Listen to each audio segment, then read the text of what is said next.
L'année 2020 a commencé par du sport et la traditionnelle conférence de presse du Paris-Nice. Le 8 janvier, les organisateurs annoncent une course au soleil dans les Yvelines pour la 12e année consécutive au mois de mars. Au programme de cette édition, des départs de plaisir et Chevreuse. Il faut absolument qu'on trouve, nous organisateurs des terrains de jeu, et les Yvelines nous offrent la possibilité donc de mettre en place ces terrains.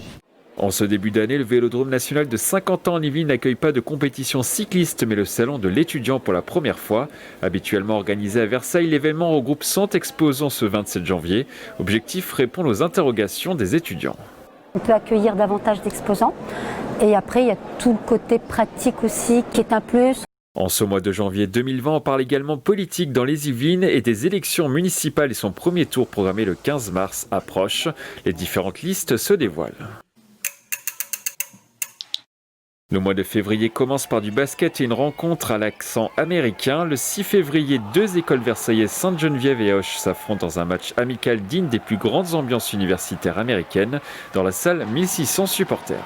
Ouais, c'est le match de l'année là, on attend ça depuis 2 mois, là ça fait une semaine, on pense plus que à ça, on a oublié toutes les maths, toute la physique et tout, on est là pour gagner.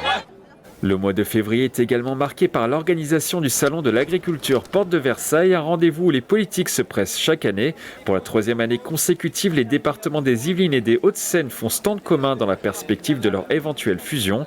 Les présidents des deux départements étaient présents ce lundi 24 février. Les Yvelines ont près de la moitié de leur territoire en agriculture. Donc c'est non seulement un art de vivre, une qualité de vie, mais c'est aussi une dimension économique considérable. La première quinzaine de mars est rythmée par le premier tour des élections municipales. Le jour J, le dimanche 15 mars, les partis et mouvements politiques traditionnels ont démontré leur force dans le département. Le Rassemblement de la droite et du centre sort vainqueur de ce scrutin dans les Yvelines. Statu quo en revanche pour la gauche à cause des divisions. Quant au parti La République en marche, il n'a pas réussi son pari sur le territoire. En parallèle des élections, des premiers cas de Covid-19 sont recensés sur le territoire des Yvelines.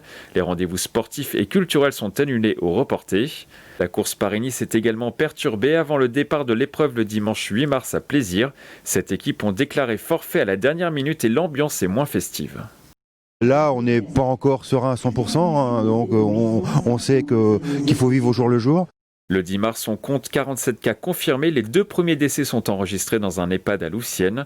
Le 16 mars, le président Emmanuel Macron annonce le confinement du pays, une restriction des déplacements et le report du 2e tour des municipales. Dans les magasins, les rayons sont dévalisés pendant plusieurs jours. Le rayon pâtes, on l'a rempli hier matin et on commençait à vouloir tout mettre et dès qu'on remplissait, ça partait. Donc on essaye de le remplir une fois par jour parce que sinon, dès qu'on remplit, c'est vide. Le premier confinement commence officiellement le 17 mars dans le département. Des contrôles de police sont effectués. Ici, sur l'artère principale de l'agglomération avenue du Centre, les rues sont quasiment désertes. Ce mois de mars se termine par une triste nouvelle. Le Covid-19 emporte le président des Hauts-de-Seine, Patrick Devedjian, le 28 mars à l'âge de 75 ans. Il se battait sur le plan politique pour faire aboutir la fusion des Yvelines et des Hauts-de-Seine. Le Covid-19, une actualité qui va également rythmer le reste de l'année dans les Yvelines.